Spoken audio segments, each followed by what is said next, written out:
Како последица на дефектот на турбината во филтер станицата кој се случи пред некој ден, кога и тогаш немаше вода и при повторното пуштање доаѓа до големи хидроулични удари во системот, но и староста на самата водоводна инфраструктура, во раните утрински часови дошло до уште еден дефект. Сега станува збор за главната водоводна мрежа ФИ-500, која го напојува нискиот дел од градот, така да без вода во домовите останаа неколку населби од Штип. Од населба 8 ноември до Ново село, Сењак 4,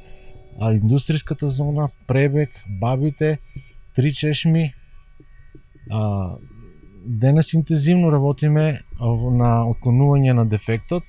и се надеваме дека во најкус можен рок ќе биде отклонет, така да во раните вечерни часови најверојатно ќе дојде до постепено стабилизирање на водоснабдувањето во градот Штип. Од раководството на водовод и канализација при јавното претпријатие ИСР кажаа дека редовно се земаат мостри од вода, се носат во Центарот за јавно здравје, но и на Институтот за јавно здравје во Скопје, каде што се вршат испитувања за квалитетот, а корисниците можат слободно да ја користат за своја лична употреба.